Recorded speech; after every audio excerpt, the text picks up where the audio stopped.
Now let's C mean. सबसे पहले हम चेक करेंगे what is called a mean. Mean हमने पढ़ा था 9th स्टैंडर्ड में, इट इज़ कॉल्ड एवरेज। जो एवरेज के बारे में हमने पढ़ा था, ये एवरेज को ही मीन कहा जाता है। इसको इंडिकेट किया जाता है एक्स बार से। A formula for mean for of grouped data, direct method है उसकी। यहाँ पे 3 मेथड्स है, direct method, method of assumed mean और मेथड ऑफ स्टेप डेविएशन। उसमें फर्स्ट मेथड है X bar sigma F I x I upon sigma F I. F I का मतलब होता है फ्रीक्वेंसी ऑफ द क्लास, और एक्स आई का मतलब जो होता है वो मिड पॉइंट होता है। मिड पॉइंट क्या होता है? Suppose if we are having a class length 5 to 15। अब ये 5 to 15 एक क्लास है, ये 5 और ये 15 को मैं प्लस करता हूँ और इसको मैं 2 से डिवाइड करता हूँ, तो आई एम गेटिंग देयर 10। 5 + 15 20, 20/2 तो 10 मिलता है। वो 10 क्या होता है? वो 10 होता है मिड पॉइंट। क्या होता है? Mid point. And if I find the sum of all frequencies then I am getting sigma F I. It is also represented by N. Now let's see second method, method of assumed mean method.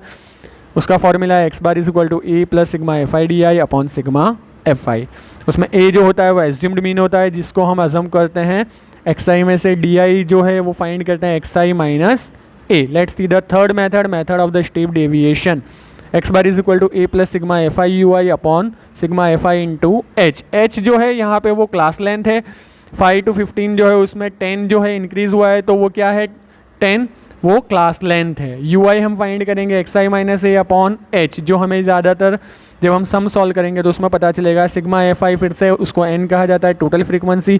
So here we should know that to find mean in group data we are having 3 methods: direct method, method of assumed mean and method of step deviation. Now it is important to note down that if there is a particular information given कि भाई हमें direct method का use करके ही x बार find करना है, या method of assumed mean का ही इस्तेमाल करना है, या मेथड ऑफ स्टेप डेविएशन का ही इस्तेमाल करना है, then we have to use that particular method only. हमें और किसी मेथड का इस्तेमाल करना नहीं है। Otherwise if you find mean by using any of the method given we are getting the same answer। किसी भी मेथड का इस्तेमाल करोगे आंसर विल बी सेम।